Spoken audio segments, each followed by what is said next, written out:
Leos, welcome to my spread for September. Aries was really good, so I'm really happy about that, and I always meditate over kind of what oracle cards I put forward. We're going to do two. One is, what do the cards say for you for the month of September, but then I ask, with this deck here, I asked my oversoul, okay, what's your opinion on this card that has just been pulled with this deck? So we're going to see what it is. Whoops, for you. I'm not going to take that. Okay.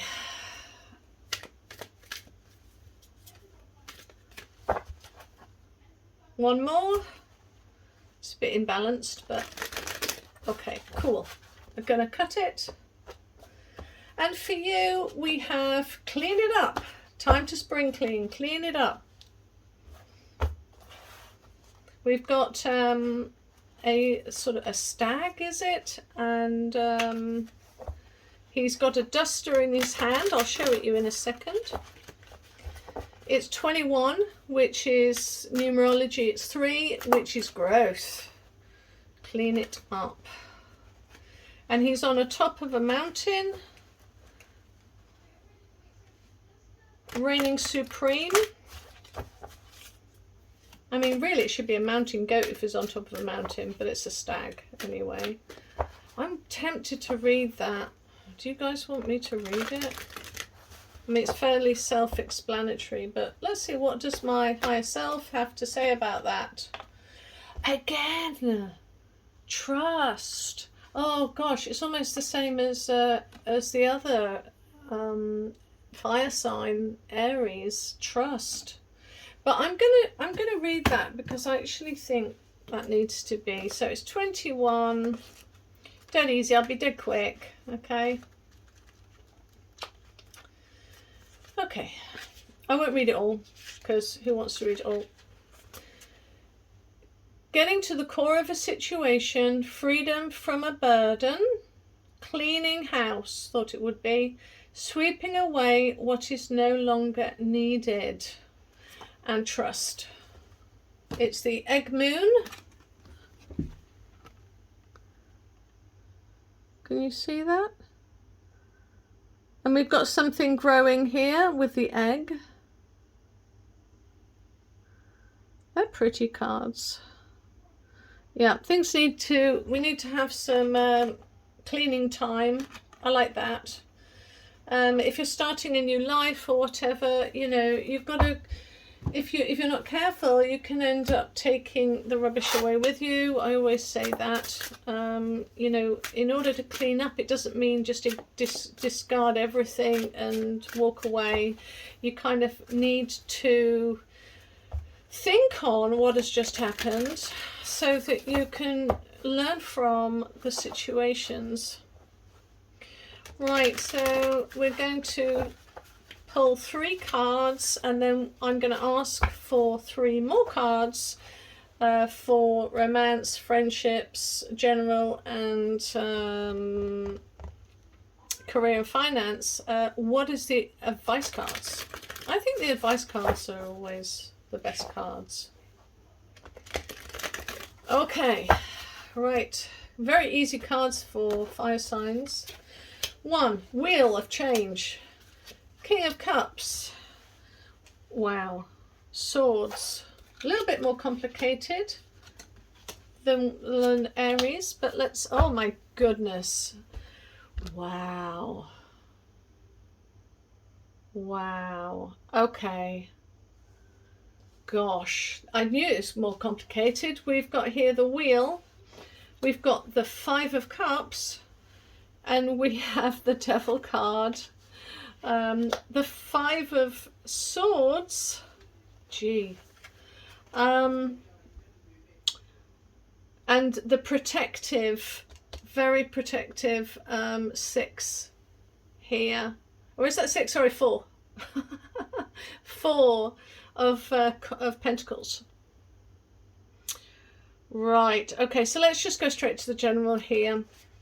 When you're being in the King of Cups, it's a fantastic place to be. As far as you are emotionally, all right. He takes control of the situations. He doesn't let his surroundings control him, and it's a really great stable card to get as a human being. If I got let's say sort of a date, and I pulled you know, what's he like, and I got the King of Cups, I'd be happy with that. This is somebody who's very balanced and you know, I would say wise, master of his emotions and subconscious mind, very steadfast, you know, and yeah, just never gets overwhelmed with things. So what a great card. The advice is take care of the money. Take care of the money. I really like the four of coins, pentacles. They're coins in here, but I really like that because it's holding your own power. So I wonder if this has either got to go with this or this has got to go with this. But I don't think there's too much to say about really the Four of Coins. It's usually a man who's sat on a box and all his money's in it, basically. It's a Capricorn card, and it's about keeping safe the foundations of your earthly life. It's about stability. And if you're a Taurus, this is a Capricorn card, but if you're any of the earth signs, Capricorn, Gemini and Taurus, I've got a saying for this. The man, he holds that he holds that which he has, and it is keeping him grounded and centered.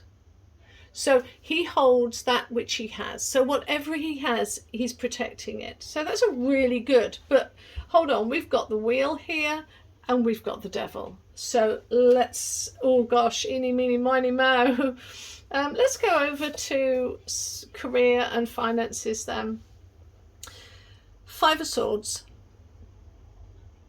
Generally speaking, any of the fives are conflict promoting change. So change is here. You've got change for the Wheel of Fortune anyway. So there's definitely change afoot. And usually where there's change, there might be a bit of conflict, a bit of chaos, a bit of instability. Okay. And this is to do with the mind, because Swords is all about thoughts and ideas. It's where you have to make calculations, and also articulate your way through obstacles, you know. So let's have a think. This person here has got a bit of a bad rap. But it is all about, I take what I want. This person takes what he wants. He is his own priority. And I've had this for a number of people, and it always works out exactly the same in a relationship spread. So if I get this sort of card, it means, okay, you've got somebody here who has a firm idea of what they want in life, and nothing is going to budge them on that. You know, if they don't Swords think. If they don't think that you benefit them, then they're not going to let emotions get in the way of dumping you. Okay, this is cold heart. They are their own top priority. So at the moment, something is happening in the area of money, in career or finances, where you are in an immovable place of kind of because Swords work with truth. it's kind of factual. So there's something that's quite immovable. The winner takes the lot, you know. So it's kind of a hard place to be.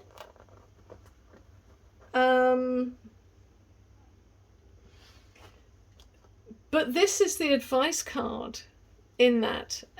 Being the devil, gosh, I mean, this is, okay, so what this says to me is you are in a self-imposed prison. It might feel like you are in a prison, but you're not. It's an illusion, because the devil card is all about illusions and delusions.